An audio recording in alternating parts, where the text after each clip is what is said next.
Hey everyone, welcome to episode 56 of the Just Us Guys podcast. We're joined here today with Cal, Cade, and Evan. We got a full barn. We're not missing anyone. I think we're all going to be pretty engaged with this one because, hey, Selection Sunday just happened. March Madness is here, baby. Yeah, it's been a great couple weeks of sports, honestly, from news to actual events happening and what's in the process of happening. So, gotta love it. No, I'm right there with you. It's just, honestly, we've been on a hell of a run. I mean, that's why I like March and April to an extent. Like, there's just so much going on. There's the NFL free agency. There's NHL starting to get into playoffs. It's back a little later because of a late start. COVID's still going on. The NBA is starting to heat up with the second half of the season. I mean, there's a lot happening, and I love it. Yep. Very, very good couple months. It's a great time. It's up there with October, honestly.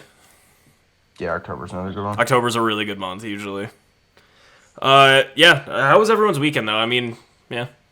Everything good with everyone? Yeah, we were in North Carolina seeing Levi, friend of the podcast. Weather kind of cucked us. Didn't get to play as much golf as we wanted to, but we still got to play. Got to hang out with him. Got to do some fun things down there, and just traveling just was not fun, especially with the prices of gas and just driving in general. Just never fun. But it was still a good weekend. Great to see him and catch up and do that type of shit. So, yeah. Other than that, just trying to keep along with all this news and everything that's happening with the NFL and with March Madness and all that kind of stuff. Thanks. Is that a glass of milk? A nice outfit, Jordan. No, it's Jordan. They can see you. Say hey. Hi, Jordan. No, it's lemonade. No, I would never drink a glass of milk. Well, I mean, you're already wrong there. So No. I do like milk with ice in it, though. That's a big fact. Yeah, I know that's a little odd. Hey, fun fact: Charles is still our editor, by the way. He's just doing it like part time now. But also, he likes drinking like Dr. Pepper or Coke with milk. Like half and half. No, that's criminal. I'm dead serious. Charles, go ahead and drop an editor's note in here. Like I need you to prove that you actually did enjoy that shit. I want him to drop a video of him doing it and drinking it. That's right here in this little that section. That hurts right my here. stomach just thinking about it. He says that it tastes terrible. like a float, but there's no shot it tastes like a float. No shot. It's milk and soda. It's milk and cola. Mm. Yeah, that hurts my stomach just thinking about. Like, have you everyone's seen curdled milk, but like, have you ever poured a soda in with milk because it just like curdles up? Oh yeah, dude, Ty, that's literally my biggest fear in my life. Drinking chunky milk, bro. Yeah, I've done it twice. No, Cade's throwing away milk, thinking that it's bad when it really wasn't. But he's like, I'm not taking the chance. I'm like, what the fuck? Not even taking the chance. I'll go buy another one. Would you rather drink chunky milk or someone's spitter? I've done both. I've done both too. I mean, I've done both. I'll take chunky milk. I've drank. There's nothing worth. Dude, you're making me gag. I literally got that lump in my throat. There really is few things worse than a spitter. I grabbed a spitter one time as a chaser on accident, and dude, I woke up as a kid. It was a Rumbleman shot too. One morning, one middle of the night, like it's like 2 a.m. Thinking I'm gonna get a nice crisp drink of Pepsi out of the fridge. Not out of the fridge, sitting on the counter. I just stop. It was dad's spitter in a Pepsi can, and I mean, but the weird part is the first sip, like the first part of it, I didn't know, so I thought it was still, and then all of a sudden I'm like, I'm not listening. I refuse. It was refuse. Yeah, it was bad. So I have done that. Okay. That has happened to me. Okay. No. We're back. We're on to Cal's question now. Yeah, I warmed it up. I lobbed one up there, and Cal's gonna slam it home here. It's literally my mouth's watering over that. I can't stand it. Because I've done it, and I just remember the exact feeling. It was the worst. So my question for the week, for some reason, I look back because I write these down as I go. I don't write them down as I think of them or I see them. I text them to myself. So I just go down through today. I was looking at them. I ask a lot of animal ones. You do ask a lot of animal ones. And this is another animal one. insect, whatever. But the question for this week is, you know how certain bees, bumblebees, when they sting, someone or something, they some of them die after they sting. Correct. Yeah. They rip their insides out. My question is, do you think that bees know that happens to them after this? Like if I sting right now, I'm dead. Like a kamikaze. You're saying it's like a suicide. Like they know what's happening. Do you think? No. Do you think they know? You don't think there's words around the honeycomb, like I mean, if they do, props to them. But no, I don't. I think it's just an instinctual thing to sting someone as a form of defense. Yeah. I mean, look at praying mantis. Praying mantis get eaten after they have sex with the female. Like, how do they not know that's gonna happen? They gotta see. It's a circle of life. They gotta see Bill across the leaf. What's the? There's a lizard that forces its blood pressure to rise and shoots blood out of its eye as a mechanism of self-defense. Like, that's a thing. But that doesn't kill. It doesn't kill it, but also its eyes up for a little bit. Like, yeah, that's still pretty cool. But like, you don't think there's guys around the water cooler in the hive talking about hey. There's rumor around well, they are. I mean, that's what they're the worker bees. I mean, that's what their life is. Do you think that No, I'm pretty firm in the fact that that's not a thing. Johnny stung a kid the other day. R.I.P. It's just like it's definitely just an instinctual thing.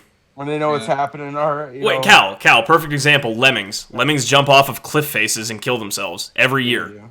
Yeah, they do. Every year, they migrate to a cliff face and jump off. A lemming. Is that a type of goat? No, it looks like a groundhog, but tiny. It's like a little guy. Yeah. Think of a large hamster or a guinea pig. Got you. Small woodchuck. Yeah. Yeah. No, they migrate every year and jump off of cliffs. So they just migrate to kill themselves. Sounds like fun. No, exactly. Sounds like a Tuesday for me. Moving on. Legitimately, that's a very real thing. I think it was Mr. Harrier that told me about those things back in the day. Yeah. Shout out Bill. Yeah. Bill. Yeah, but I just a thought. I saw a video about bees the other day, and I had to write it down. I mean, I like it. I think bees are extremely interesting. Bees are extremely interesting. For no reason. Well, I mean, they can also kill you, Cade. So. And Evan. Just one man. One bee. You got some that can just keep stinging and stinging and stinging. Like, some that can kill even if you're not allergic.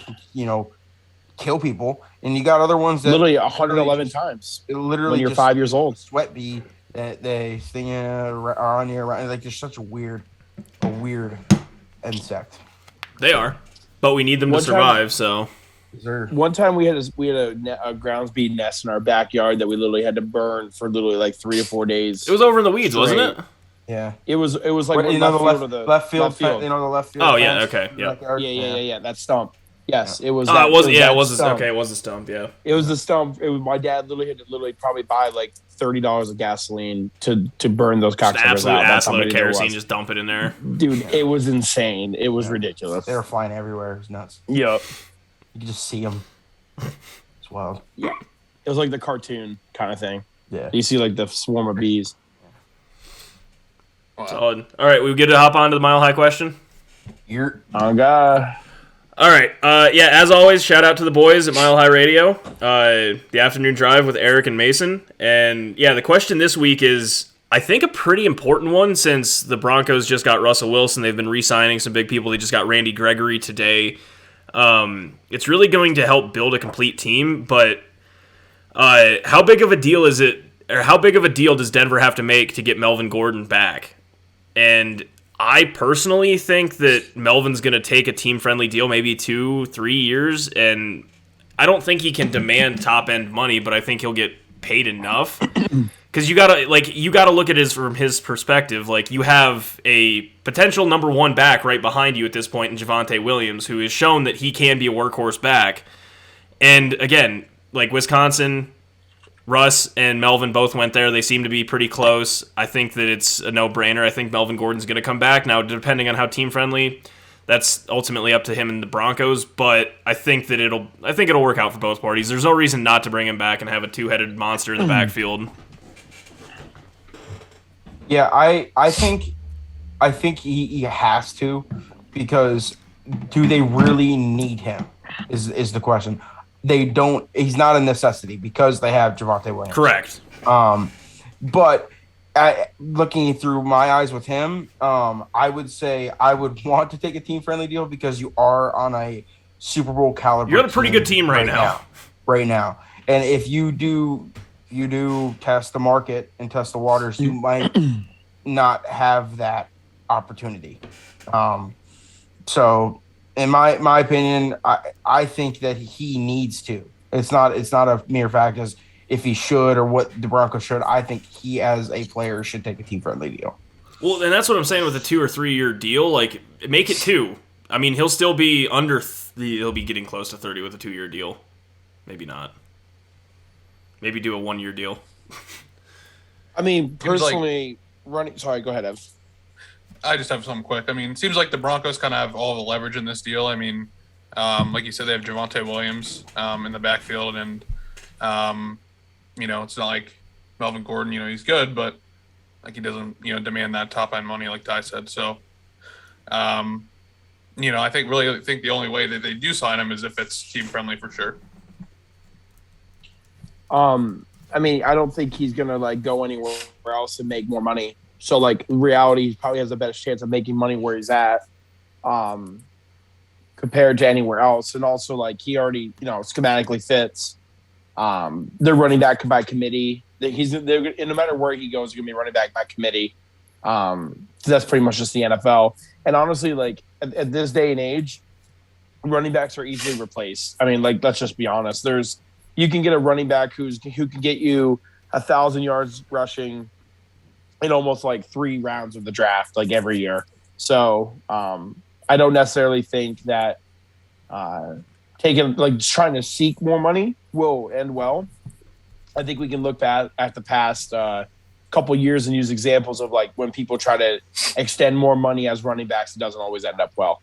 So I think he'll sign back, and who knows what it'll be, but I don't think it will be. He's not like he's gonna make any more money anywhere else. So that's like why it makes sense to sign back what are there. we comparing him to when it comes to James Conner? Out of Melvin Gordon, James Conner, Chase Edmonds, where does Melvin Gordon fall? Third. You think so? I do. Yeah, I think Chase Edmonds offers more versatility for sure. I think Obviously James Conner's. I mean, so was Melvin Gordon as a touchdown machine, but like James Conner scored like 20 touchdowns last year. Yeah. Like, it's hard. I mean, I understand, like, he was only scoring them from like the 3-yard line. The problem with James Conner is he averages like 3 yards a carry. Like, he's not like by any means like. No, but he's a very underrated catcher of the football out of the backfield. Like he's really worked hard on that. Yeah, I would say he's third though, in my opinion. Okay, that's just me. So those two are getting $6 and $7 million respectively per year. So Melvin Gordon has to fall in there if we're saying he's third. Yeah, I would say 5 to 6, 7 is fair. I don't think that's crazy. And again, Javonte's still on a rookie deal. Last year was his rookie year, so Yeah. like they have the flexibility. So if you want to keep Javonte for at least 2 more years, and have Melvin for 2 more, like I think that works out just fine. Yep. All right, cool. Yeah, thanks for the question, boys. As always, it's a pleasure, and we're looking forward to next week because I have a feeling it's going to have even more to do with the free agency. Mm-hmm. All right. Do we just want to carry it through to NFL news and just talk about this shit really quick? Mm-hmm. So, biggest news this week, other than Russ last week and Rodgers returning, this week is Tom Brady unretiring. Yeah, no, Brady's back. I think it's like he's still getting like $25 or $26 million a year. It's still a team-friendly deal. It's the same contract. Yeah, I mean, it's just he's finishing it out. It just wasn't voided. I don't know. I mean, I could give a rat's ass. I really don't care. I hope someone hits him so hard he shits his pants on the field when they're wearing their white uniforms. Genuinely. I'm not surprised that he came back because he already pretty much said it, but I'm surprised it was that quick. I mean, it's barely been a month. It's been like I think it wasn't even 60 days. That's not it's I can't believe it was that quick. I think honestly, if the Bucks would have gotten some sort of quarterback option, he wouldn't have done this, right, in my opinion, because Their only option's Kyle Trask. Bruce Arians already talked about that.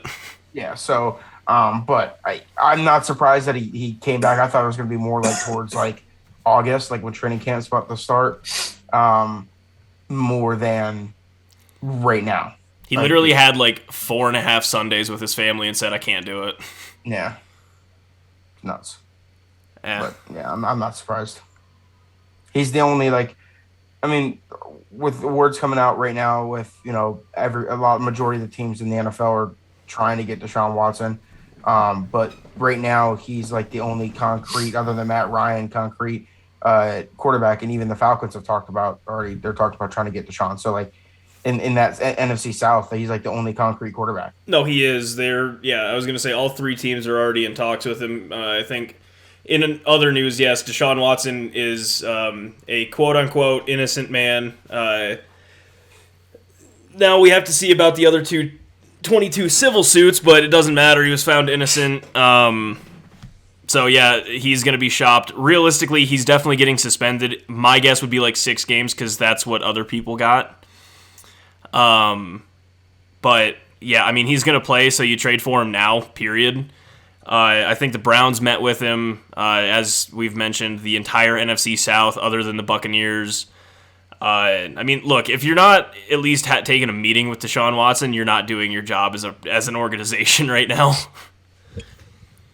Reports said that he wasn't even on our radar, which is still crazy to me. But I mean, you guys got we'll get to that one. Yeah, but like when you're talking about like every team, like I'm surprised. It came out today that he wasn't on the radar. I don't know. Okay, so the weirder one for me, the Steelers weren't involved in the Russell talks at all. Like, to not be involved with Russell Wilson, like when we now know what the trade value was, like, blows my mind. The only one. Rodgers was the one that we were involved in. We gave it honestly makes sense because the Steelers didn't want to give up as much as they did. I know that's the only thing. I mean, that's the only thing that makes sense. The Steelers just didn't want to give up that much. I mean, I guess I get it, but that's. I mean, I'm not disagreeing or agreeing with it, but that's the only. I mean, there's no other reason. It's not like money was a problem because like Russell Wilson's contract's extremely friendly right now. For the moment, until he gets extended, we have money to cover that. Yeah, but I'm saying like right now. I mean, like you're going to be paying a guy who's a top 5 talent cheap.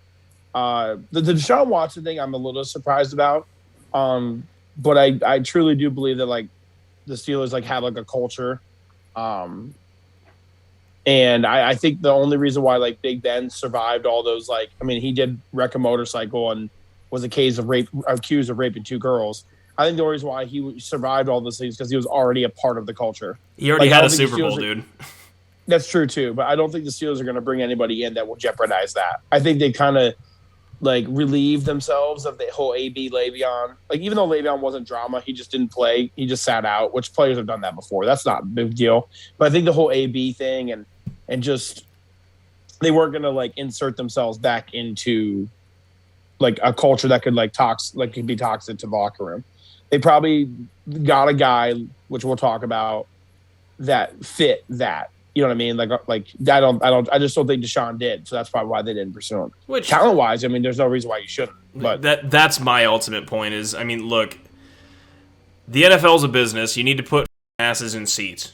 You do. Mm-hmm. Mm-hmm. Good quarterbacks do that, and Deshaun Watson is a good quarterback, or was a year ago. We need to see what he shouldn't have lost the talent, but we'll see.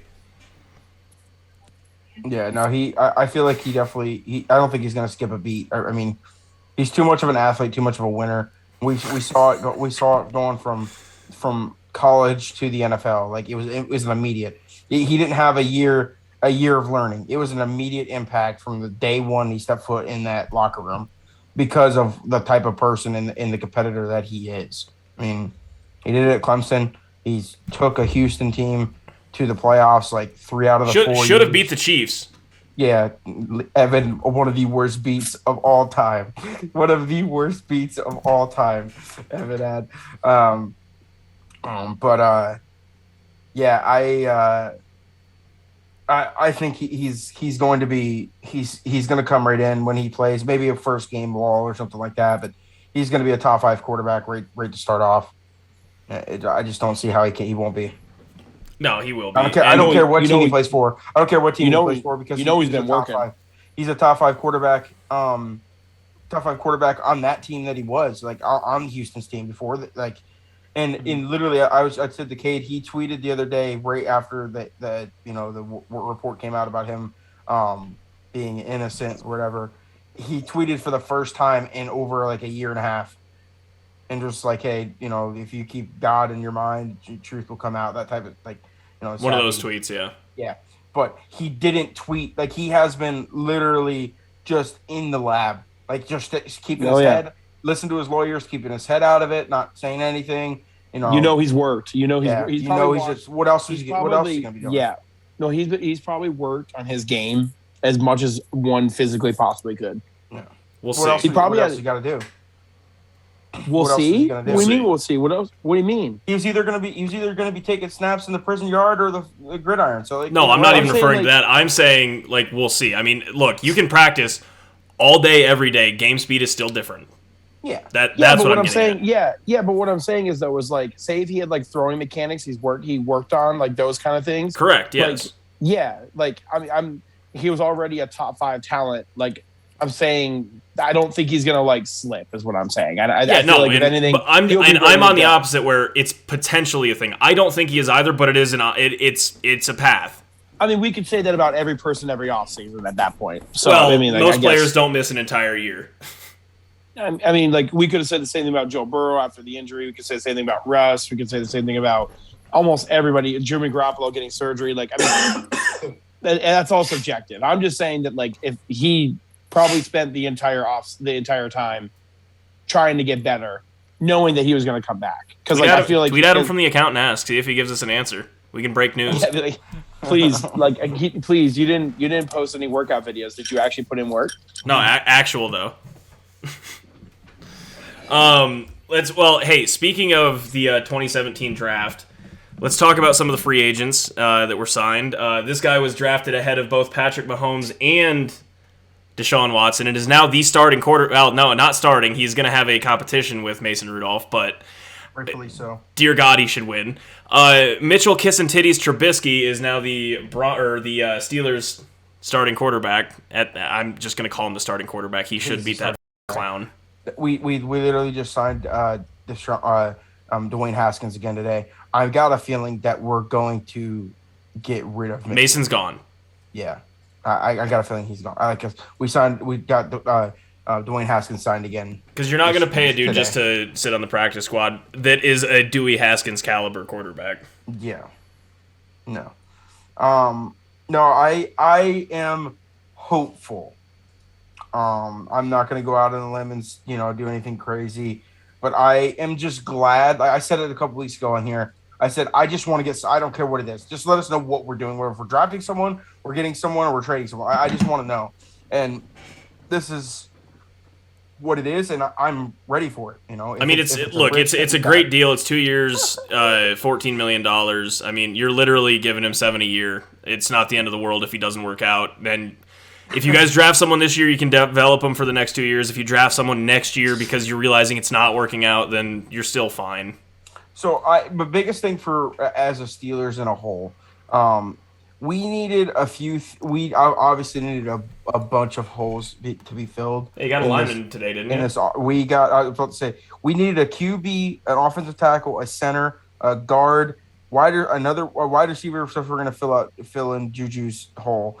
An inside linebacker, a safety, a cornerback, and a defensive line. We got a QB.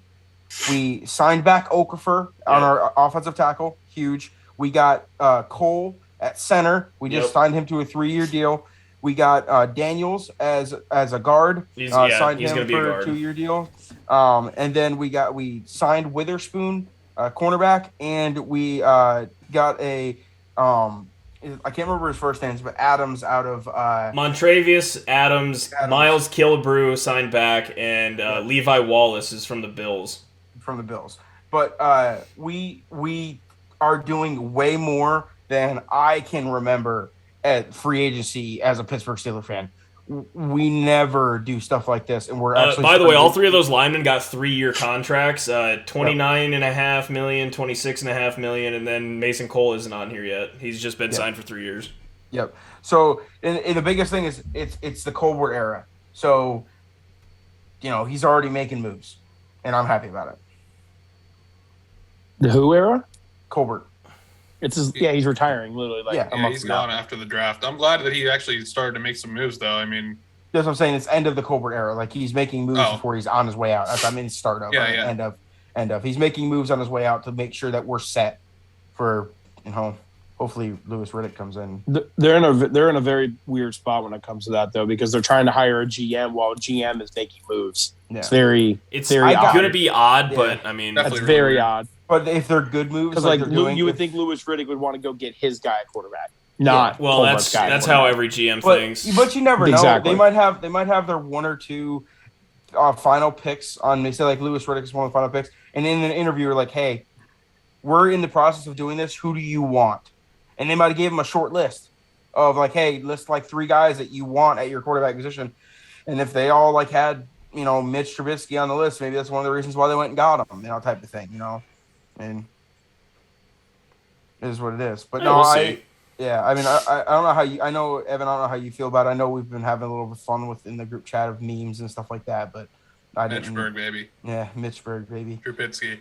Yeah, I mean, I like it. Like I like the little plan that we have. Like if he sucks, next year, the draft class supposedly is supposed to be better for quarterbacks. So C.J. Stroud and a couple of other people are actually coming out. Like the Alabama quarterback, can't think of his name Bryce right now. Young. Bryce Young. It's gonna be better than this year. Dude from if we need to draft a quarterback, Oklahoma, then we can. Caleb, Well, he's going to USC. Caleb Williams. Yeah. Give Mitch the reins for a year. See how he does. If it's promising, then we keep him, and if it's not, he'll sit out as the bench QB or the backup QB for 1 year, and then we can release him, assuming that we draft a quarterback or trade for one. So who knows what this next year? Again, it's only $7 million a year. It's nothing. That's a drop in the bucket. Obviously Ben Roethlisberger has my heart and always will. But he definitely there's a bunch of games this past season we won because of him, but there was a bunch we lost because of him. Which it's going to happen with every quarterback. But what I'm saying is we lost because of him because he was just a 2x4 standing in the middle of the pocket. Yeah. Mitch can move around. It's nice. He's athletic as all get out. Mitch is athletic. I will give him that. Yeah. So hopefully, with the experience that he's had already, with being the Bears quarterback, playoff experience, stuff like that. He actually, I made joke about it the other day, but he is technically has the 5th best winning percentage of starting quarterbacks in the NFL. But at the same time, I just get him under the reins. He sat behind Josh Allen last year. Get him under the reins of some good coaching that we have in Pittsburgh and the resources that we have. And actually, hopefully, have. Are you calling Matt Canada a good OC? No. I'm talking about like just we have two of the top 10 coaches in the NFL on our roster right now. Like, I know neither really have much to do with offense though. Yeah, but either way,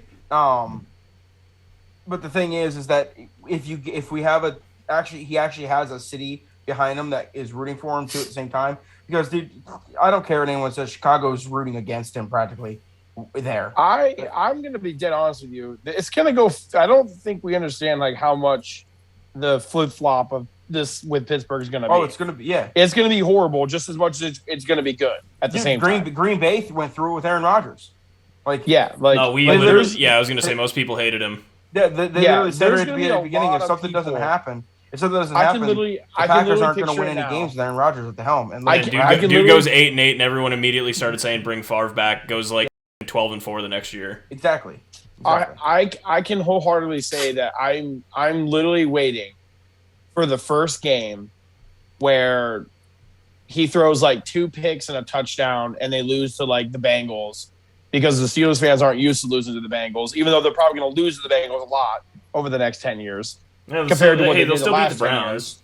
Yeah, and it's compared to the last 10 years. And there will be at least like 500 tweets I see on a timeline directly after the game, like calling for Mitch Trubisky to like be thrown off Fort Pitt Bridge, like, or like sit there, like be strapped to Fort Pitt Tunnel. We're passionate and people. Oh yeah, I know, but I'm saying it's not going to be like you're saying like the city behind them. The Pittsburgh Steelers are only behind you if they're good if you're good for them. Period. Yeah, no, but I'm saying he could like, he could have that. Is what I'm saying. Yeah, I actually have if he that. plays well. Just be good. If he plays Just be well, good. That's really it. Yeah, Just yeah. be good. If you don't play well, they're like one of the worst places you could play for. Just don't be an idiot. I mean, Because Don't be there's a good. standard. You'll be fine. It's a standard. Like I say the same thing about Philadelphia. Like it's one of the hardest places in the country to play. We're jacking up our offensive line right now. We still have two very solid wide receivers. We have a very, very, very promising running back and a very promising tight end. Like he's got the tools. I mean, we got a good defense. I think the Steelers. I said this to Cal. This is my only opinion about the Steelers because I'm gonna wait and watch it play out.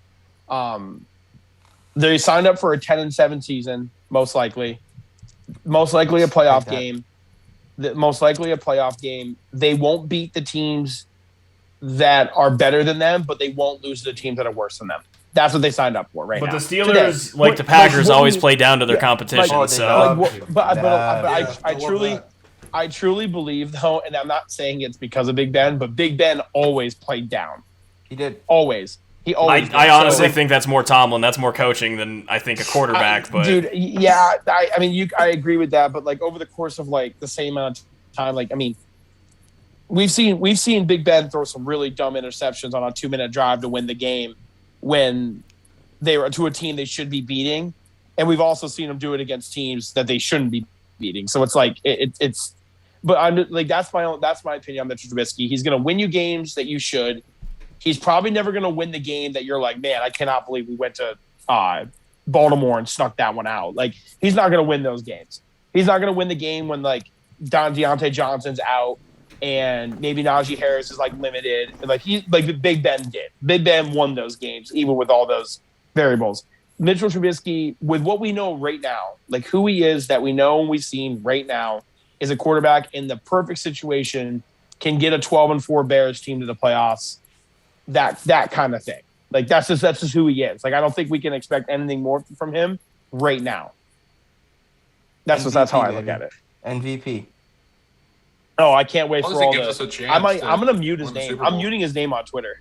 I'm muting his name on Twitter. I'm gonna mute I'm actually MVP. I'm actually excited for the NFL season now. I was not. I'm actually there's light at the tunnel not because of him, but we have an answer. Like we have somewhat of knowledge of what we have coming up. That's all it was. I hate speculation. I hate it to day one. I can't stand it. I've already wasted money on a jersey this year for the Pittsburgh Penguins because there's no way we resign him next year. I thought you were gonna say you signed for the Pittsburgh Steelers. I thought you bought it. The Trubisky jersey. I'm going to. That was my next line. No, not yet, dude. Not yet. Well, let's see. You're like I mean, a around TJ towards Watt. the season, I will. Yeah, unless he gets. I'm gonna wait till like around the first game. I don't want him to get hurt during training or whatever. That would be a huge waste of money. But Yeah, I bought Brian Mason beats Rust's jersey. What you said? Or Mason beats him out in the quarterback competition. Right. Yeah. I'm not Which gonna do it isn't right gonna now. happen. No, that's crazy. No. Dwayne Haskins could. I don't think Yeah. Dewey can either. I'm buying a Trubisky jersey, baby. Let's go. We're all in. I'll go to Jersey Bird and get a Trubisky jersey. Spell it that way, I bet. we have to clip this episode when we go through it. Okay, Yeah, we will. we have to clip this. That's This is gonna be fine. clipped. Nothing wrong with being excited with your career QB. Career QB. When it's at the end of October and the The Steelers next- are like 4-5 or some shit. The next and franchise. the whole We'll be right. city's falling apart. We're We'll gonna still be right. go back and replay this video for everyone. So The is next Mitch? franchise So guy. are we We'll just still be saying right. that Mitch Trubisky is the next Ryan Tannehill? Is that what we're getting at here? If he's Ryan Tannehill, I'll take that 10 times out of 10. If he's Ryan Tannehill, I think that would be a us, comparison. then I'll take it. I will take that because he's going to, like what Kate said, win the games that you should and use his weapons. Yeah, he doesn't not going to throw you into a win, but as long as he doesn't throw you out of a. With what we know right now, I'm just going off what we know right now. Like I'm not saying that Mitchell Trubisky can't, because like the conversation we had with the group chat with Josh and them, like like saying that he's like a top 15 quarterback right now, or even close to that, is asinine. No, we can't. That's crazy. That's crazy talk. At best, we had him at 19. Yeah, Cal and I went through the list, and the best that I could even get him. No, Cal wasn't 19. It was like 22 or 23. I would have him at like 28, realistically. Maybe 25. Well, Ty. Like, okay, but like you got to realize there's some lack. Yeah, like okay, like Jimmy G or Mitch Trubisky. I'm taking Jimmy G. Jimmy G. But are you taking Sam Darnold or Cam Newton? I'm not taking Sam Darnold or Cam Newton over Trubisky right now. I would say Darnold and him are probably comparable. Again, we are looking at Mitch Trubisky through rose-colored glasses. He's thrown over 20 touchdowns one time in 4 years. Yeah, no. And every other one in a 15-game season threw 17 touchdowns. He's not good. No, but there's 3 teams in the AFC, NFC South that doesn't have a quarterback. So like, think of it. Hey, Matt Ryan is still. I would take Matt Ryan over Trubisky. I forgot about Tom Brady. We will too. No, Ty. I'll break it down for you. Okay, I broke it this way. Cal and I broke it down. Would you take Sam Darnold? Yes or no? It's a yes or no. They're like I wouldn't if they were on my team. They're the same to me. It's like equal. Yeah, it's like equal. You're not. Are you going to take? So call it a push. Tomorrow? Who? Are you taking Zach Wilson tomorrow? Over Mitch Trubisky, potentially because he's younger and definitely more athletic. No. One game. It's like a one game. It's not like over the course of the years. Because then I'm taking. Did you guys see him run for like 63 yards? Trubisky made the playoffs. I'm taking Trubisky. Trubisky made the playoffs with a top 3 defense and threw 24 touchdowns and 12 interceptions. Which that's what he's gonna have this year. Yeah, like Zach Wilson led the league in like not picks. That was Matt Stafford, but. Okay, by one? Was it by one? No, him and Trevor Lawrence both threw 17. Okay, so anyway, so he was okay. So he's at least Zach Wilson picks. missed I can guarantee that Zach Wilson missed like 3 games. Picks. Zach Wilson missed like 3 or 4 games. Correct. Yeah. Okay, so he probably would have led the league in picks. Yeah. No, that was definitely T-Law. Anyways, the people that I'm saying that like he's not better than, like I would take Jalen Hurts over him. Like the guys who are on that fringe, like I would take Jalen Hurts. I'm taking Jameis Winston for sure. We said Jameis Winston. Jameis Winston. But like Danny Dimes. What about Danny Dimes? Yeah. Over Trubisky, probably Danny Dimes. Because he definitely had a worse scenario than Trubisky did in Chicago. I'm taking Allen Robinson is a better weapon. David Montgomery is a better weapon than anything. Saquon's been injured except his rookie year. He had Odell. No, he didn't. Danny Dimes has never had Odell. No, Danny Dimes never. He didn't have it for his last season. No, he didn't. He got traded. Sterling Shepard is decent. He's not Allen Robinson. No, but he's decent. Sterling Shepard had a better season. His worst season was better than Allen Robinson's season this year.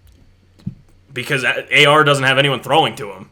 I mean, I'm just saying. The thing is like I feel like Ty, like how you said we're going through rose glasses. You're also going through an anti-Chicago. Well, it's not even okay. Look, so I liked him coming out of UNC. I liked his personality. I liked all that. Mitch was never good. He was serviceable at best. At his best, we're gonna clip this now. No, at his best, he was serviceable. He was never, we already stated that he's never the guy that went out there.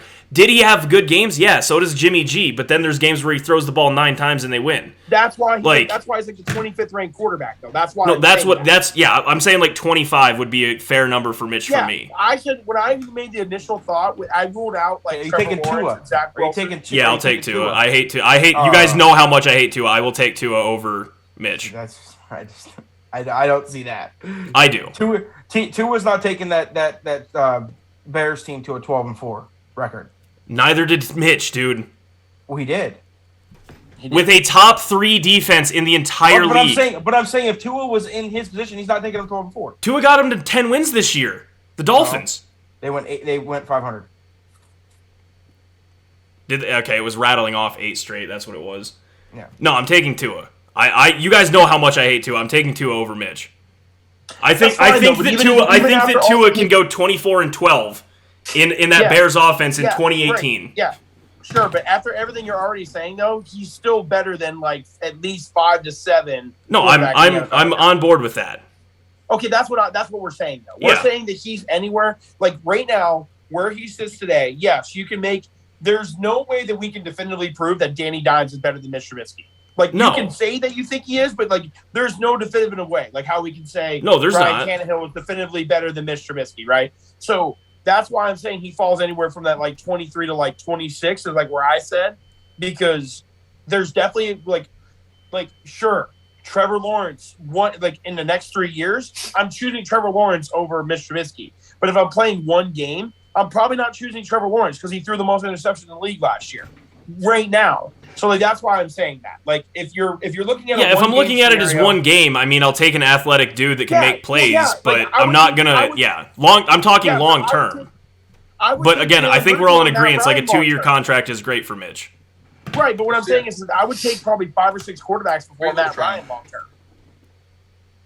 You know what I'm saying? Like, I'm saying, like, quarterbacks who are behind him. That's why I was saying that. Yeah. Like, if you're looking long term, then Mitch Trubisky is probably 28, 29, or 30, realistically. Which is fair. Yeah, and, like, long term, because we don't know what he's going to be long term. But if I'm talking, like, one game, he's definitely better than 5 or 6 starters in the league. That's what I was saying, which I think is a very fair statement. But, I mean, look, I just look again. I think he's a great transition quarterback. He's not the answer for a long term. I love the 2-year deal. I love the 2-year $7 million because it hurts absolutely nothing to see. It doesn't. That's true. Like, I love the signing. It's like I don't like Russell Wilson. I love the trade for the Broncos. I absolutely do. It lines up with their entire plan perfectly to where if he doesn't want to re-sign in 2 years, all of their guys' contracts are up. They can pick and choose who to re-sign and start over. Like, I love, like, these deals are great. I just have reservations about some of the players. That's fair. So it's my bias. That's all. Like, genuinely, like, I hate Aaron Rodgers and the whole saga he puts on, but, like, I still root for him. Agreed. I'm just interested to see how Mitch plays. I am, because this Pittsburgh scenario is better than the Bears scenario. I can openly say that. If the AFC North is the way it is right now for the end of the season, he will not be the worst quarterback in the AFC North. And speaking of that, I know we can touch on this really. We'll see about that, Cal. I don't think I just. There's rumors out there that the Browns might trade Baker Mayfield. Do you guys think that's a thing? They already tried. He already put him out there for Deshaun Watson. Yeah. Yeah, and they said no. The Texans said no. Yeah. Okay, I didn't know he was included in that package. I honestly didn't see the packages that were released. They tried. It I was know that. It was like there was like 2 first rounders, 2 thirds, Baker Mayfield, and Kareem Hunt, and they said no. Wow. Yeah. And they also said how no. are you? The Jets did a big one too with Zach Wilson. That was the Jets. Okay, that was the Jets were the other one. That was the other team. Yeah, how are you? How was your feelings if you guys are putting yourself in Baker Mayfield's shoes? I mean, just being chopped around. It is what it is. I mean, like, Russell Wilson openly was getting shopped and he knew it, but.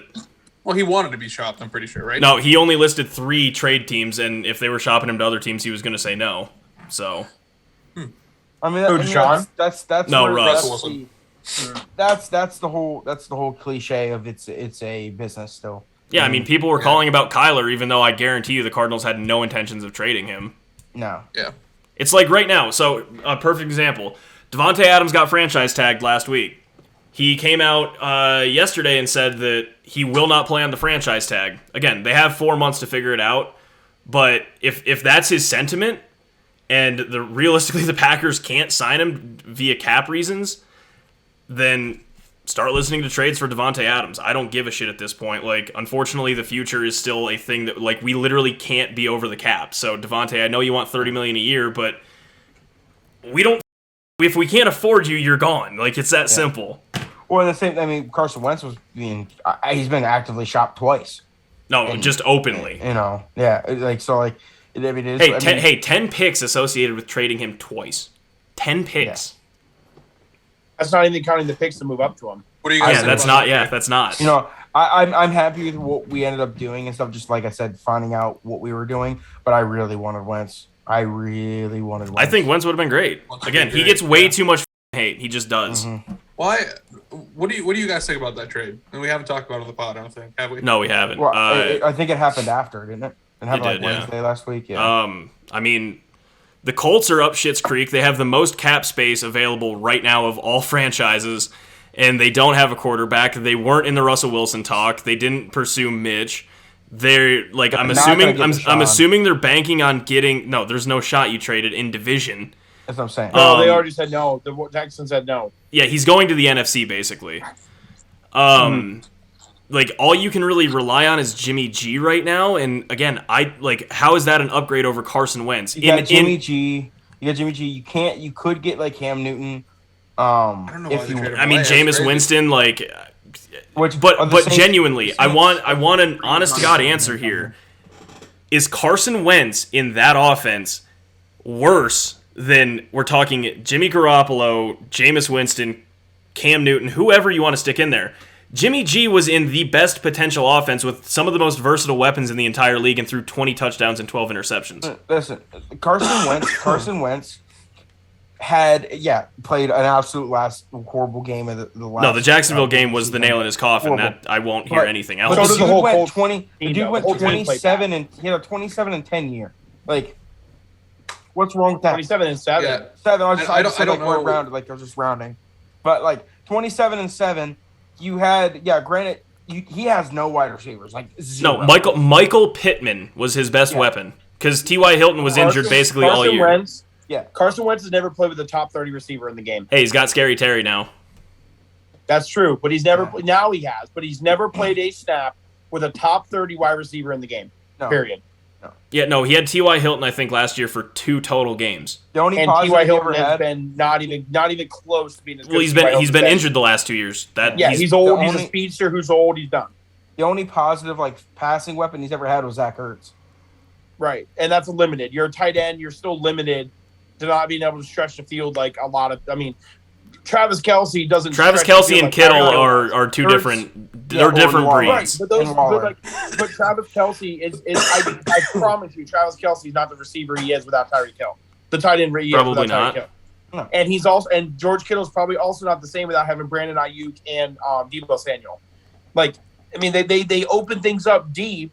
Like things get opened deep when you gotta hold in Travis Kelce. That's why you see Tyreek Hill get single coverage running a seam route. That's why I genuinely think that the Broncos tight end Albert O, I can't pronounce his last name, but they all just call him Albert O. Dude ran a 4.5 40, and you have 4 insanely good weapons on the outside. I think he's going to be really good this year. Right? Yeah. Like a tight end, no matter how good a tight end is, if you they were double teaming Zach Ertz. Yes. Who the hell did you have on the outside? You had J.J. Arcega-Whiteside, who played 15 snaps in 2021, as a wide receiver, 15 snaps. That's awful. It's not fair to Carson Wentz. Now, the whole thing about him not being a good leader, that's obviously things that we all will never know. We will all speculation. It's all speculation. And even if a player comes out and says Jonathan Taylor comes out and says, Carson Wentz was horrible in the locker room, terrible leader.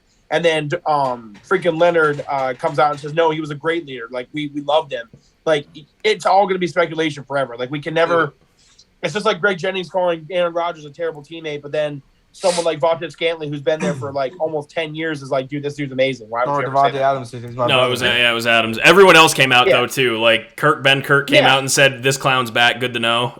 Yeah. Right. It's just you're never going to know. So I think it's unfair that Carson Wentz has probably been the most robbed quarterback in the NFL. I've never heard. Should have an MVP if he didn't tear his ACL. It's still crazy. Yeah, I've never heard of a player whose career has had more adversity while still being good. He was great his MVP year. He had a decent rookie year. Get it by. Great second year. The team won a Super Bowl with a backup quarterback. The worst thing that could have ever happened to him. The next year he had 21 touchdowns, 7 picks. The next year after that, I think, was 28, around 7 again. And then he had then he had the bad season. He had a bad season, which I get it. He had a bad season, one bad season, and then comes back this year and throws another 27 touchdowns, 7 picks.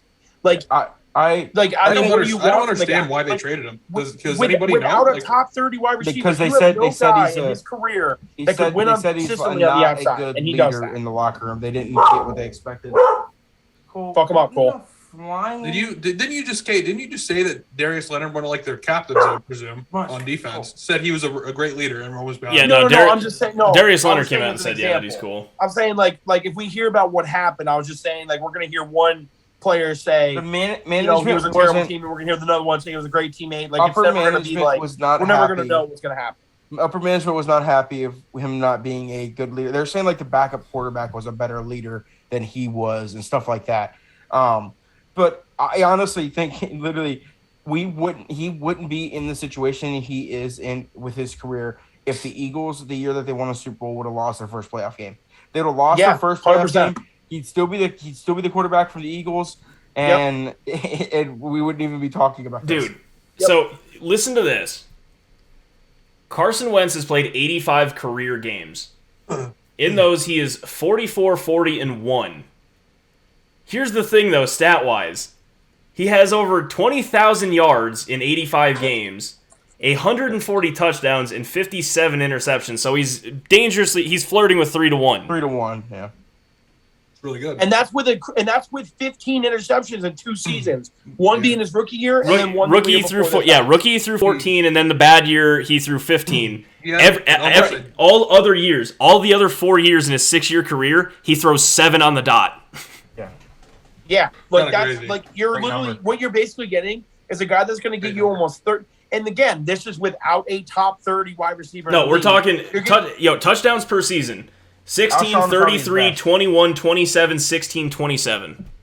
Right, and and the year of the 21, he wasn't a full year starter because he came in after 3 or 4 games. Correct, yeah.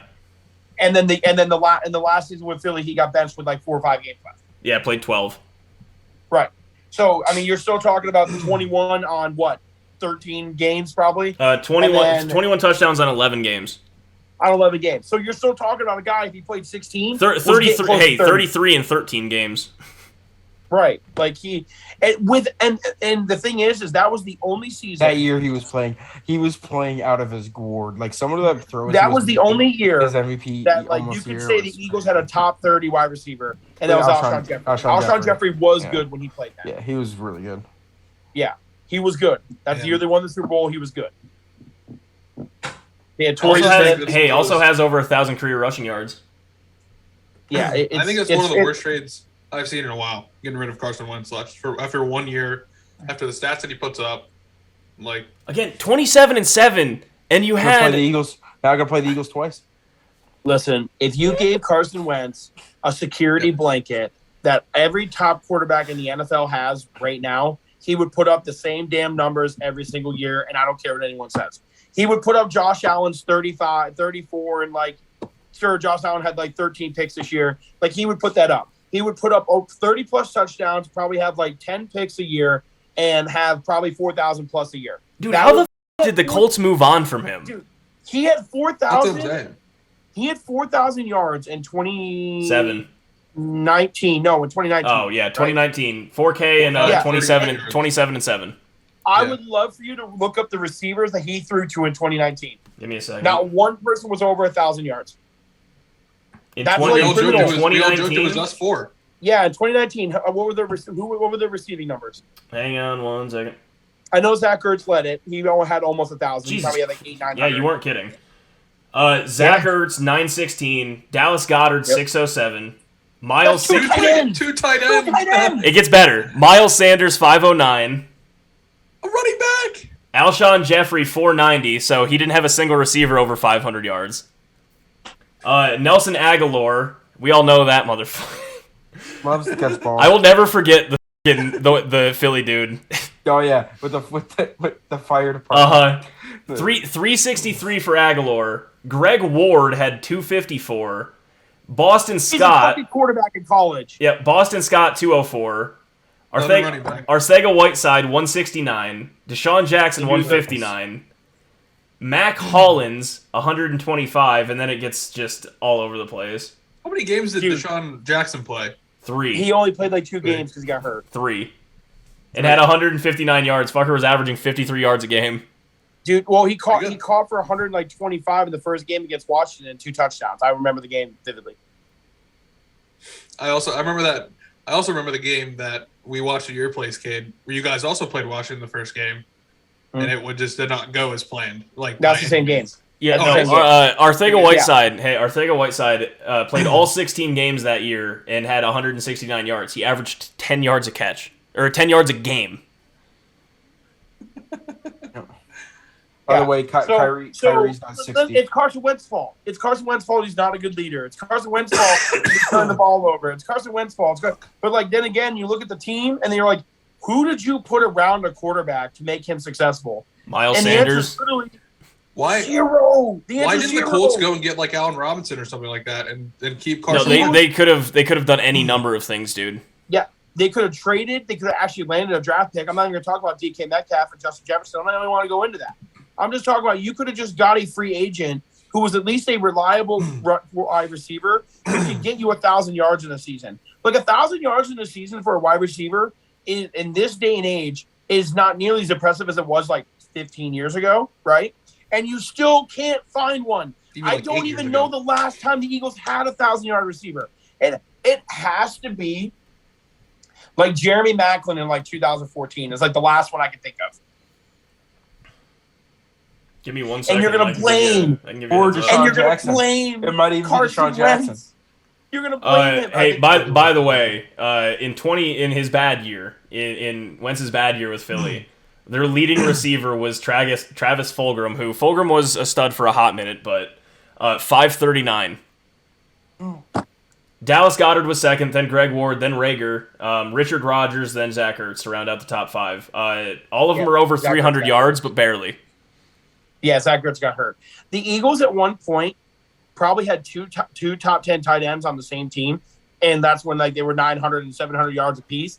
But how are you supposed to run a functioning offense when you have nobody who can catch the ball outside of 15 yards? And they're still like that right now. I mean, Devontae is the only one that can really – I like Hightower. I really do like Hightower. Not Hightower. Watkins. Watkins. Watkins is a great speedster. 2018, Zach Ertz had 1,100 yards. Alshon Jeffrey had 800. Then Aguilar had 700, and then it falls off to 300, sub 300. Right, because that's when they actually had receivers who were able to compete, like competitive. Would you mind looking up the Colts receiving numbers for the year? They're dog shit. Yeah, not one person I bet was over 800 yards. Give me 1 second. It's not good. They're the receiving core is actually. How many yards did Wentz throw for this year? Like 30 some. Where is it? He threw for 3,500. Dude, like he has as many yards as Dak Prescott. They're top. Okay, no, here you go, Cage. You're gonna love this. Michael Pittman had 1,000 yards, almost on the dot, 1,082. Okay. Played all 17 games. Okay. So there's that. Immediately falls to 384 yards in second place with Zach Pascal. Then Jonathan Taylor is third with 360. Yep, Carson Wentz's fault. You know what? He didn't get the ball. He didn't spread the ball around enough, and honestly, he truly was a bad leader to the GM to not be able to provide a solid receiving core for a quarterback to be able to make plays more than just to one guy. Dude, T.Y. Hilton played 10 games this past year. Oh my God, he's so bad now. He had his receiving yards were 331 through 10 games. That's Jalen Reagor numbers, baby. No, I mean they had nobody. They literally had Michael Pittman and then Zach Pascal. Together they had 1,400 yards. And then Jonathan Taylor's your number 3 receiver. It's terrible. You can't play like that. And he still threw for the same amount of yards like Dak Prescott does. Like, and Dak Prescott had no, dude, are you time out. If Ben Roethlisberger throws 3,500 yards, 27 touchdowns, and 7 interceptions, Steelers are in a completely different spot. Are we talking like the fourth week of the season? Because I mean, he has that already. I mean, you're talking about now. Yeah. I thought you were talking about like back in like 2015. No, I'm saying if Big Ben put up Carson Wentz stats, they're in the playoffs. Like this past year. Yeah. Yeah, we were in the playoffs this year. No, like he's like competitive. competitively in the playoffs. Dude, 27-7 with 3,500 yards is a good season for any quarterback, realistically. That's pretty much what he was last year. That's a close game. That's what he was last year. I mean, Big Ben was close to that last year. Shut up, Cal. I would say no. I'm being serious. Ben had that type of year last year. That's why we were fucking 11-0. Ty, I would literally say openly that if any quarterback goes almost damn near 30-7 on 3,500 yards, that's a top 10 year. Typically, but not Carson. I mean, like Big Ben last year was 3,700 yards, 22-10. So yeah, comparable. You're right. That's what I'm saying. Yeah. Hey, let me ask you guys this: who's better, Derek Carr or Carson Wentz? Carson Wentz. Last year, no, I'm talking about this quarterback. I'm talking who career throwing the football. I mean, probably they've both had borderline MVP seasons before blowing up their leg. Yep. It's and crazy. Derek Carr also doesn't have anyone to throw to. He hasn't had anyone to throw to in years. Well, he did for a hot minute this past year. Hot minute, yeah. He has one of the best receiving tight ends in the game. Yeah, so did Carson Wentz. And Hunter Renfrow. Very comparable quarterback. And Hunter Renfrow. That's third stringer. Hunter Renfrow's a top 30 receiver in the game. So Carl Wentz's record as a starter is 44-40-1. Nice. And Derek Carr's is 57-70. What's his touchdowns? Give me his touchdowns. Give me everything. 32,000 yards. So he's got him beaten yards because Carl's at 20. Why do you keep calling him Carl? That's just funny. Yeah, that's what we gotta stick with it. He does have a better TD to interception ratio. Derek Carr has 193-85. It's pretty good. 2-1. Yeah. And Carson Wentz has almost was 3-1. Borderline 3-1. Yeah. So Yeah. So we're talking about a guy who turns it over less. Like he turns it over less. He like on a ratio like thing throws more touchdowns. Probably per game yards are probably relatively the same. If I had to guess, there's got to be a yards per game stat. There is. Right? Give me a second. Hey. Yards per game's 250 for Derek Carr. YPG, huh? And fucking Carl is. Boy, we need Indiana by 4. Did you take him? Carl's yards per game's 209, so Derek is relying more on they're relying more on Derek to throw. Right. Oh, I lied. No, I lied. Career's 240, so 10-yard difference per game. Right. Yeah. All right, you guys ready to move on to basketball? Do we want to do that or the players? We can do a quick players, and then because big shout out to Cam Smith for winning $3.6 million. Yeah. And shout out to freaking Lahiri for winning $1.8 million and being ranked 300 like some in the world. Congratulations to anyone that made the cut. They made $43,000 minimum. Hey, biggest shout out to Zalatoris holding us in contention all weekend long and hovering right around. Nope. Zalatoris got voided. Yeah, I wish he would have lost it. I wish he would have been like tied for like 50. How did he get voided? Why? We would have lost money then, Cal. The dead heat rule means like FanDuel counts the actual top 30. We still won money, but not as much. Are you shitting me? No. So honestly, like they did us a solid by voiding it, even though it says tied for 27th. But mine doesn't. They still gave it to us. But I was gonna say mine got a check mark next to it. Yes. Yeah, my payout was $110 less. Yes. It should have been. I mean, if it has a check mark beside it, it should have cashed. Yeah, I asked. That was my first question. Like, why? Like, okay, you said it was voided, but it's green. So, I don't know. Definitely a system glitch. I don't know how. Okay, well, regardless, the pod parlay hit. So. Check mark. Yeah. Hey, Zalatoris held up. I guess. I did not bet it. He did his. I did. Part.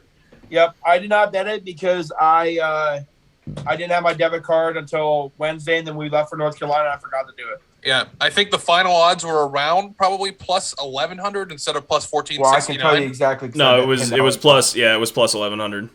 Yep. Like 1,120. Yeah, I bet $10 on it and won $120. So. Good day. It was a good week. Good hit for the boys. Yeah, it's like we've hit 3 out of like the last like 5. Like I said. How are people not betting with us? You're losing money. Song Yadong, first round KO. Using money.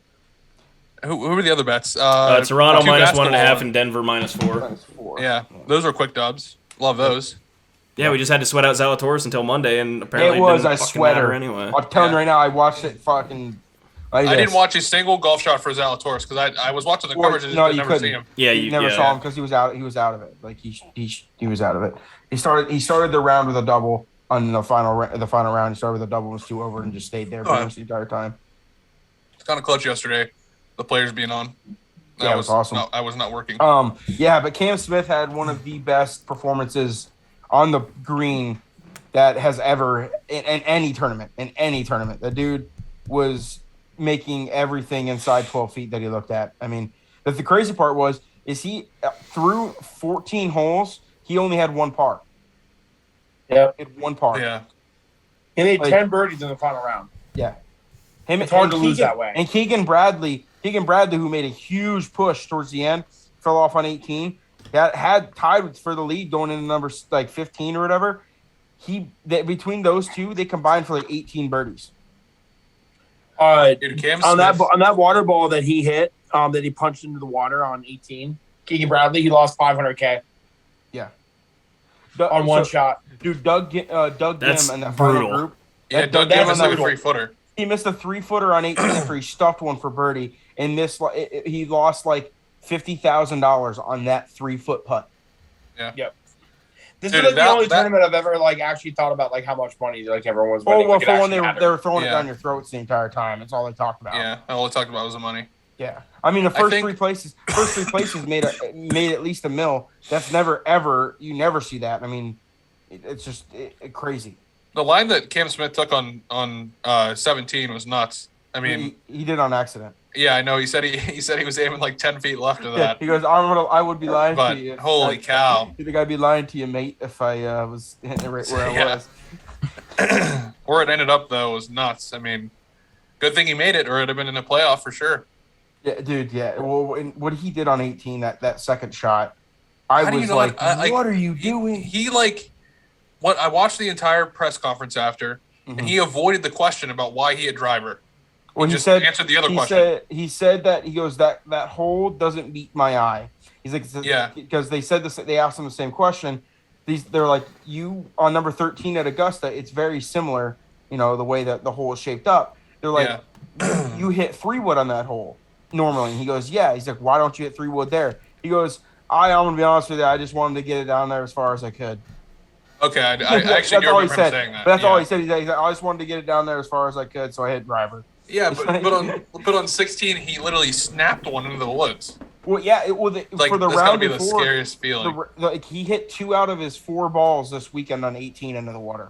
Yeah. That drives. He had a third one in on the second shot, so he had 3 balls in on 18 in the water and still. To me personally, I am perfectly okay with him blasting a driver over into the trees. Just make a good layup. Like you literally could have laid up to 150 yards in. He Just said, hit the green and 2-putt, make 5. Like why put yourself through the stress of trying to get it? Well, the 2-shot lead, I'm fine with him doing Yeah. that. Yeah. Well, he said he goes, I hit it too good out of that. It came out a lot better than I thought it was. Yeah, gonna. he said it. He said it was gonna. He thought it was gonna come out really bad. Yeah, and it came out great. There's zero chance that you could even risk that shot. Like you just cannot risk that shot. Yeah, Whatever you got to do to not hit it in the water on that second shot, you're almost better off to hit it in the water off the tee than you are to hit it off on the second shot. Yep. Right. But we you can just saw hit it on and we saw what the players. So Depending much on for par. depending on where it crosses, to be honest. Well, But, of course, yeah. I'm not saying if he takes direct line. I'm saying if it Yeah. bounces into the water, he has a better chance of making par than he does doing what he did. Obviously. Yeah. We saw usually every year. I mean, it's every single year with the Open Championship. There's always a draw winner. Like one half of the field gets a better draw on when they're playing. This is one of the first times you actually saw it in the States where It happened. significant half of the field had a better draw. Like I said, Cade and I were talking about it. We're like, there were 2 different tournaments being played. 2 different tournaments. Absolutely. On Sunday, when the winds were 45 miles an hour, and some people only played 3 holes when they tee off at 5 o'clock. Yeah. That's not fair. You just got a bad draw. Oh yeah. Yeah. Cal and I, we watched the whole coverage on the way back on Sunday when the cut was finalized. It was like 23 out of the 75 pretty much players from the late Thursday, early Friday grouping, the ones that got screwed. Only 23 of them made the cut, where like 45 of the 75 of the people who were the early late. It was like a 70-30. It was like a 70-30. It was a 70-30. Yeah, it was like a 70-30 percentage of like who made the cut. Like, I mean, yeah, like there's nothing you can do.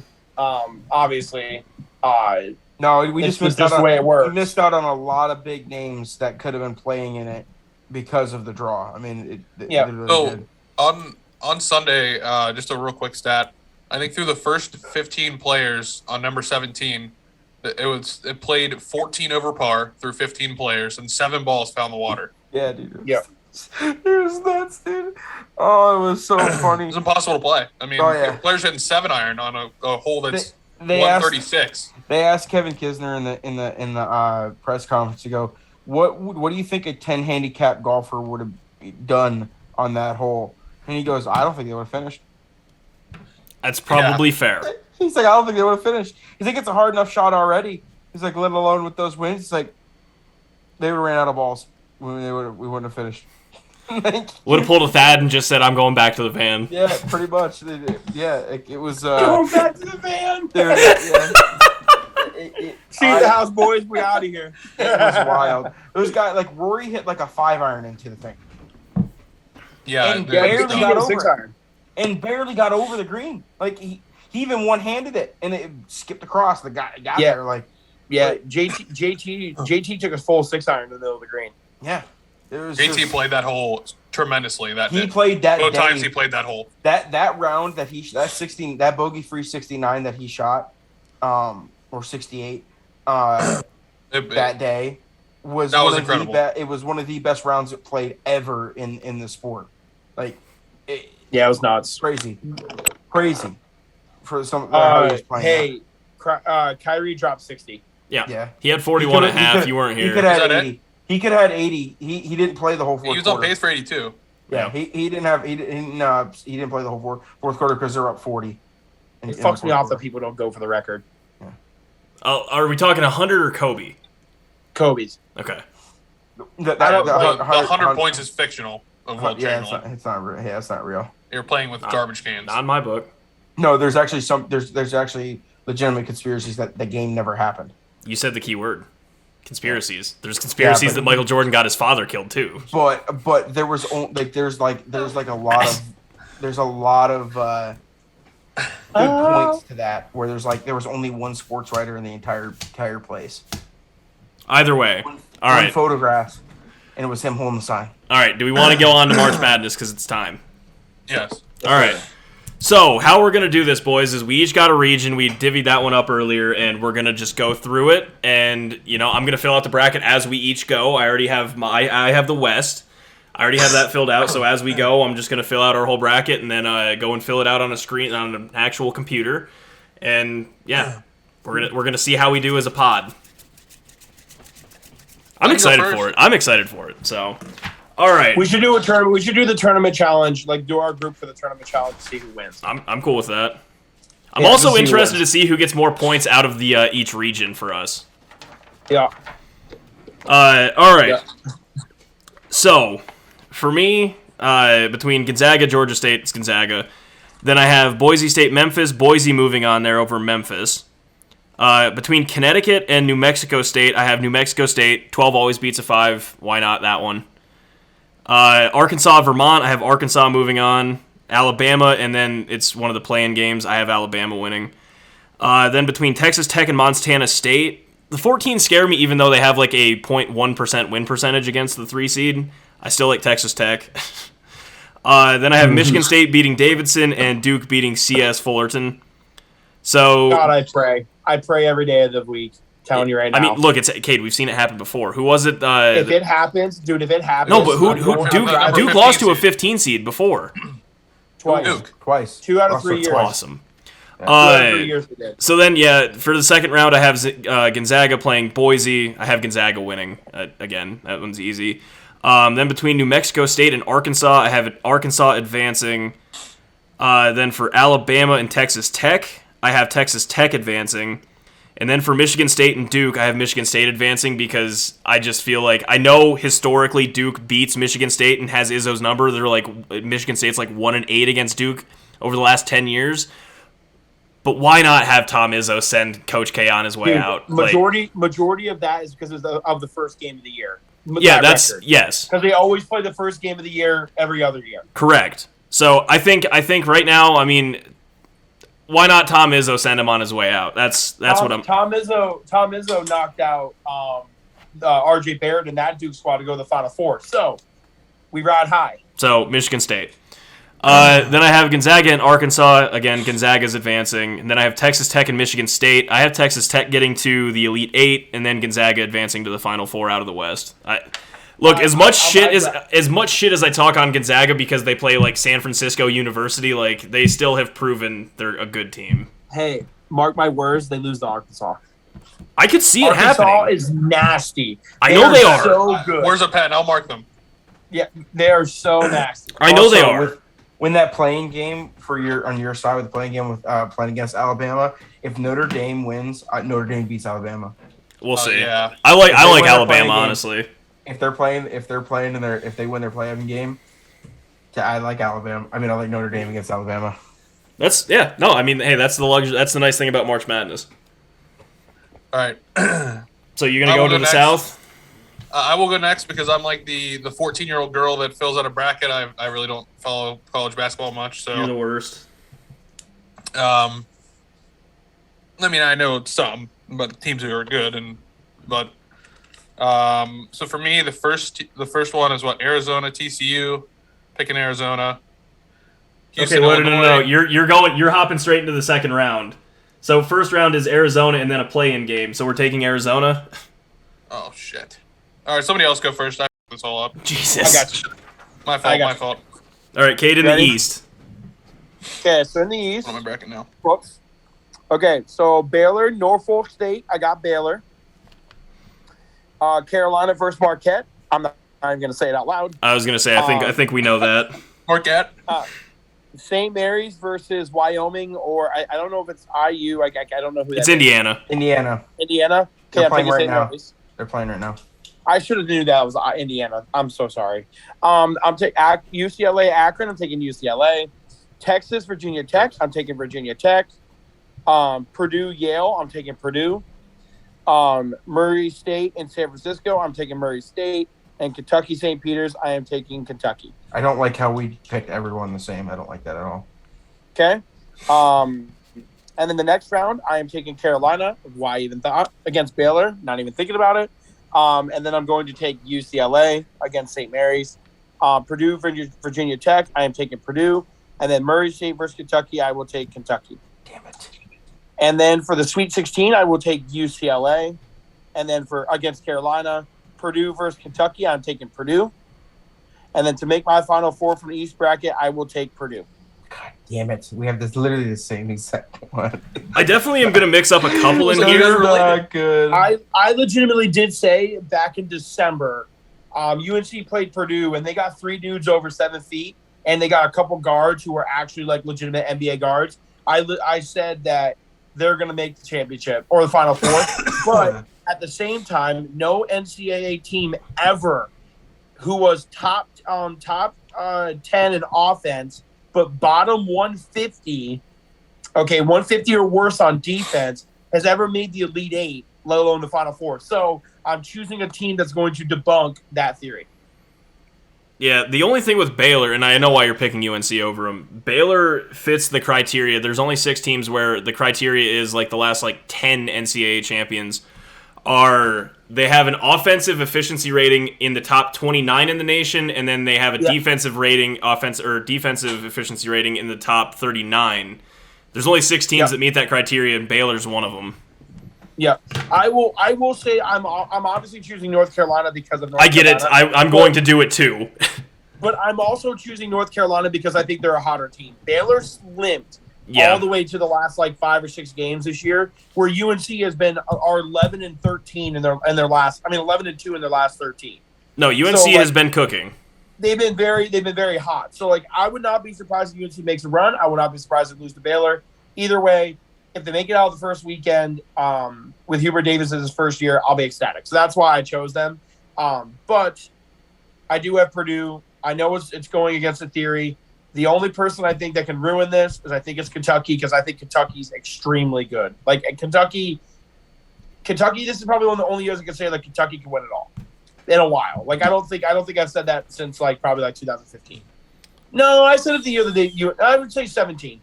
17 was the last year when they had like Monk and they had De'Aaron Fox and had all those guys. Willie Cauley-Stein. Purdue currently is plus 2,000 to win the whole thing. So something to think about. I do think the champion. Yeah, I do personally think the champion's going to come out of this bracket, though, the East bracket.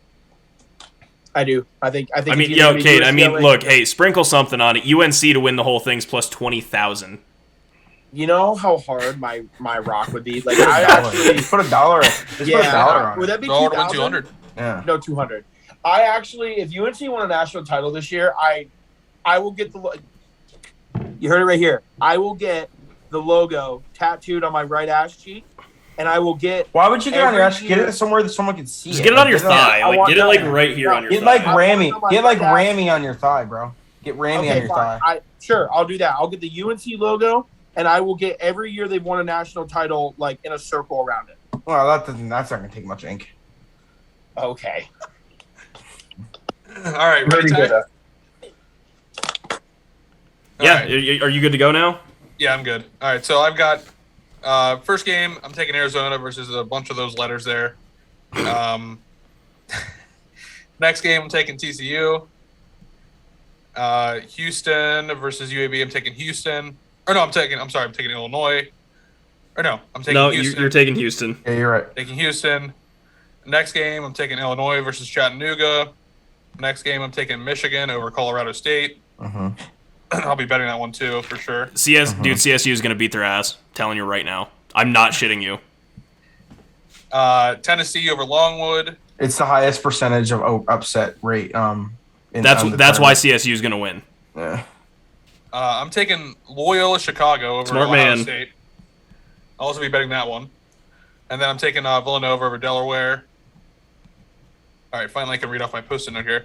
All right, next round is Arizona versus TCU. Taking Arizona. Houston versus Illinois. I'm taking Illinois. Michigan versus Tennessee. I'm taking Michigan. Tennessee's really good. Just a sidebar. Tennessee is really good this year. They can win it all. They genuinely could win the whole thing. Yeah. They go down. Michigan's going on a run. Who knows? All right. Definitely good. I'm Brittany from 8th grade math class. That's how much I know. And Loyola and Illinois. I'm taking Villanova. Villanova. I'm taking Villanova there. Charlie went away but retired a long time ago, Evan. Yes. Arizona, Illinois, Arizona, Michigan, Villanova, Arizona, Villanova, and I'm taking Villanova. You got Villanova. All right. So right now we got Gonzaga, Villanova, Purdue, and who, Cal? Who we got down in the Midwest? So, by the way, it's really dumb that they don't make this the North. I mean, stupid. It is odd. It is odd. Like South, East, West, and Midwest. Like what the like? The reason why they do that is because of the locations of. I was going to say it's where the games are played. Yeah, right? But there's locations being played in Buffalo. Yeah, there is one in that's East. But that's the East. Okay, they're calling it the East. But it's North too. Like it's too. It's just either way, it's dumb. It's Northeast, dumb. really. It's dumb. Yeah, should be more Northeast than. It is Northeast. West. Yeah. Stupid. But anyways, I just personally like that Michigan, one of the farthest northern states, is in the southern region. Yeah. So everyone here's something funny. My bracket, I have New York is not even a northeastern state; it's a mid-Atlantic state. Can you believe that? Are you serious? Cal, go ahead. Swear to God. Swear to God. So I have Kansas versus Texas Southern just won. Taking Kansas. Dude, I might be wrong on it, but I'm pretty sure when I looked it up, over San Diego State. Then I'm taking Iowa over the Richmond Spiders. Yeah, North. Taking Providence. What is it? South Dakota Jackrabbits. PA's Mid-Atlantic. I like that one. I'm a huge fan of Providence right now. Is Northeast. I'm taking, even though LSU Or just Wikipedia. fired their head coach right before the tournament, I'm taking I'm looking at LSU the over ones right Iowa now. State. I am taking Wisconsin over Colgate. Miami. I don't think that's ever happened before, by the way. Yeah, I know. Crazy. Just crazy. A head coach gets fired before the tournament. It's like firing a head coach before the playoffs. At any Why? Why would that happen? Well, Will Wade had allegations of some issues like 2 years ago. What school? LSU. And they have a solid team. Football school. I Wisconsin over Colgate. Taking Miami over USC. And Auburn over Jacksonville State. Jacksonville State. Jacksonville.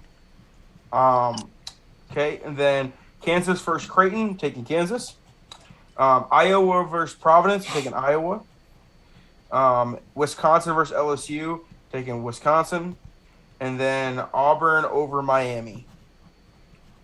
And then I have Kansas versus Wisconsin.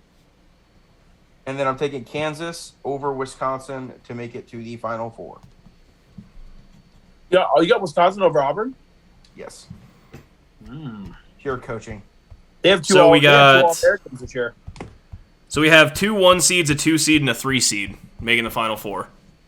I think Probably won't happen. I think that's probably not, dude. I mean, the last 5 of the last 6 winners have been 1 seeds, and the only one is Villanova. But there's been like an The only 8 2 or- seed. There's been like an 8 or higher seed in the Correct. At least Elite 8 every year. Just for means like we that. might have a winner in here. Yeah. Last year we had 11 seed. I mean UCLA. I mean That was absurd. like What do the games start? well tonight. Thursday, technically tonight and tomorrow, Plenty but it's games. Thursday at 10:15 is Michigan and Colorado State. Texas Southern already won the first playing game. They just won. I had them at -4. 10:15 They won a.m. by- 10:15 my time. It's 12:15 your guys' 12:15 time. our Yeah. time. I was gonna say, I was like, holy shit, that's a terrible draw. Tonight. No, this game 10:15 right now- a.m. for me. The game that's being played right now should be a good one with Indiana versus Wyoming. Wyoming. I honestly think Wyoming wins that. No, Indiana -4. We need that. I know what you said. I think that Wyoming might win that. Yeah, but Also, we need I'm that. I already bet it. I'm dead ass serious. Like, I think Colorado State's gonna beat Michigan. And what was the other one in Colorado there? State. No, I understand that.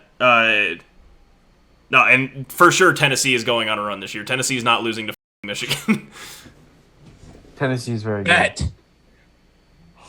I honestly didn't know. I didn't know Tennessee was real. I mean, I know they're 3 seed. I They're didn't know- no, they're like genuinely really good. Yeah. And then they should have been a 1 seed, if not a 2 seed. They beat Yeah. Kentucky twice. They beat Kentucky twice, 2-1 against them, and beat them in the SEC semi. Went on to win the SEC finals. They beat Auburn. They split with Auburn 1-1, who's a 1 seed, right? Auburn's a 1 seed, 2 seed. 2 seed. So literally, out of the two seeds that they out of their conference, You said they 2-2. beat them head to head. Yeah, Tennessee's They could've at least- really really good, and Like It's- Maybe it's- I'll use that for my other bracket for you guys. Yeah, Duke. Yeah. Duke for some reason they're 5K 2 seed winner. and lost literally like 3 of the last 5 games. I don't understand that either. But it Well- was the seeding. Tennessee got so screwed. The 2 teams that got screwed were Tennessee and Baylor because one Baylor has to play North Carolina, who's an 8 seed but should be better than an 8 seed because literally. well, not you just play that. the ACC. Then they realistically followed up with UCLA. North Carolina then you got in to play the ACC championship. UCLA, Kentucky, or Baylor all the way to the Final Four. Like that, they got screwed. Did North Carolina lose to Virginia Tech in the tournament? Yes. Yeah. Yeah. Virginia Tech beat Duke in the championship. Yeah. They're the And, hot, yeah, that's the, what- technically again, they're hey, like the that's- hottest. They're like the hottest team coming into the And Virginia yeah. Tech is an 11 seed. Yeah. I picked them as an upset in my ESPN bracket I did just for shits and gigs. Yeah, a couple, they- No, a couple Ty. they To games. be played- fair though, Ty, they think they're were 10 a seed, aren't 7 they? seed in ACC. No, And they they were played not- their way in. yeah. No, they Yeah, played and their they way were in. not. They It's got- the same as their way in. UConn. UConn wasn't supposed to be there either. That's why they were like a 5 seed. Like, Yeah, They played their way in. Virginia Tech got in on the automatic bid. Honestly, if they would have lost to North Carolina in the semifinals for the ACC, they would not have made it to the. They would not be in the tournament. well, They'd be playing right so now, that's you know. why. By the way, I think Auburn is going to whatever the spread is for the Auburn Jacksonville State game. Give me give me Auburn. Jacksonville State shouldn't even be in. They got the automatic bid because they finished second place because it's in that dumb conference that they were like, oh yeah, no, you have to be in the conference for more than 1 year, to the team that actually won. So Jacksonville State finished second in their own conference and is still in the tournament. Wow. It's a minus 15.5 spread right now. Give me Auburn all fucking day. Hell of a Cinderella story to me. They ain't getting by Auburn, and they sure as shit ain't gonna beat Miami or USC. All right, I'm getting my bets up here. Yeah. So that's our bracket. We got Gonzaga, Villanova, Purdue, and Kansas in there. So out of those four, who do we think wins? What's the again? So we have Gonzaga playing Purdue, which to me that's the championship game. Yeah. And then Villanova playing Kansas. I think Kansas. I think Kansas Villanova. wins versus Villanova.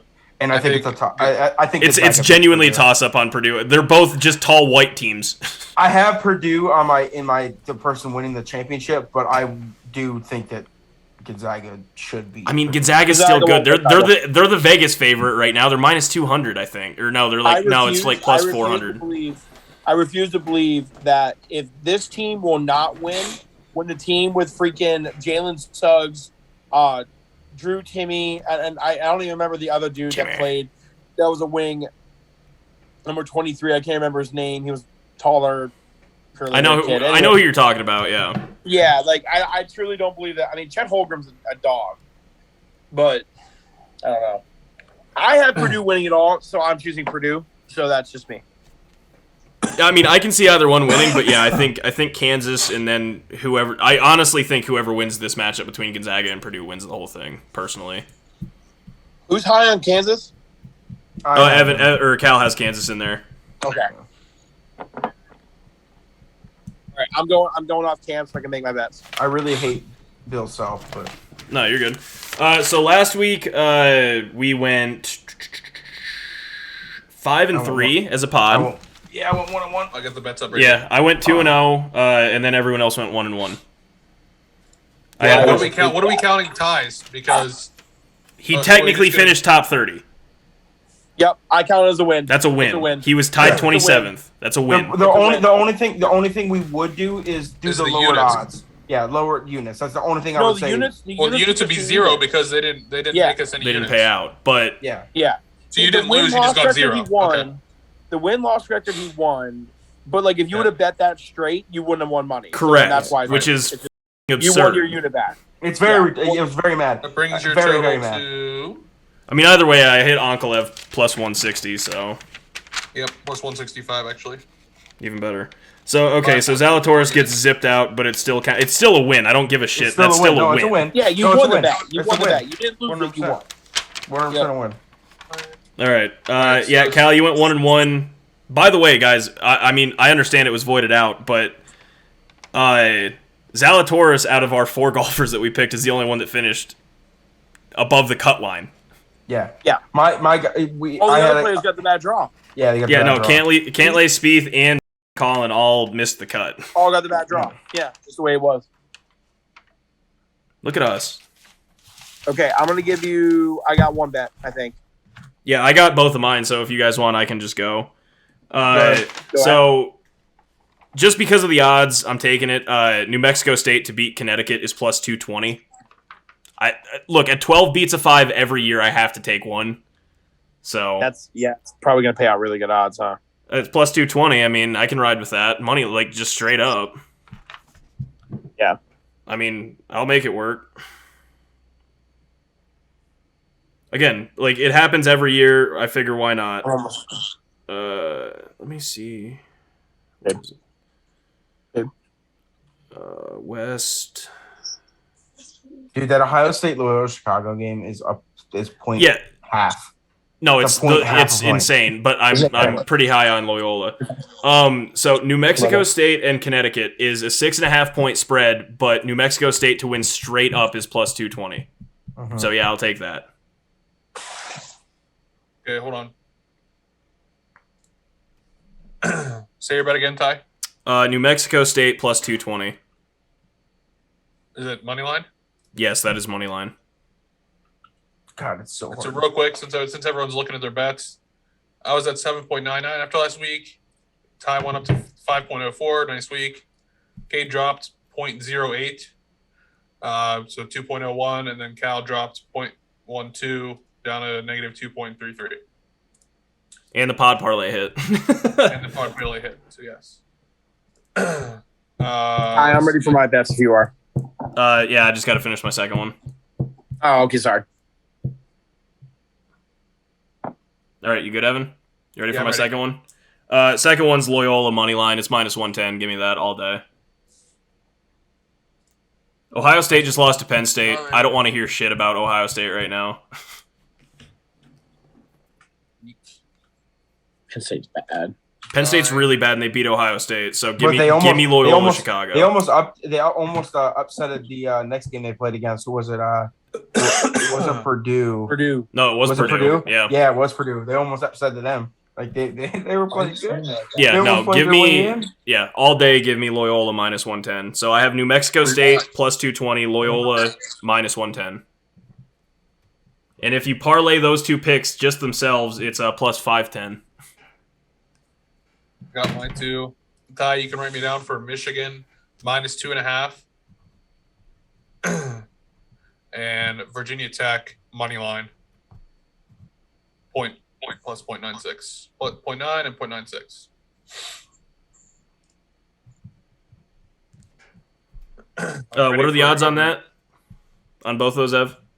0.9 for Michigan, 0.96 for Virginia Tech. Okay. So I'm sorry, minus 110 Michigan, minus 104 Virginia. Yeah, I figured that out. All right, Cade, you said you got yours? Yes, my first one is going to be the Raptors tomorrow night.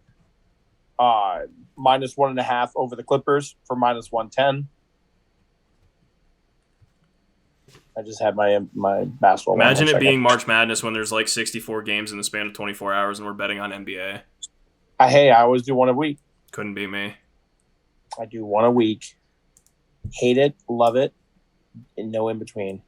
Let me see. Where was it?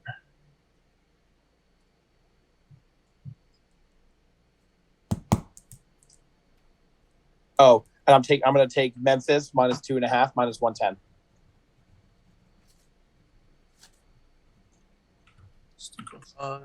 So both of yours are minus 110? Yes, both of them Okay. minus 110. Memphis minus 2.5. Raptors minus 1.5. Gotcha. Bert, what do you got?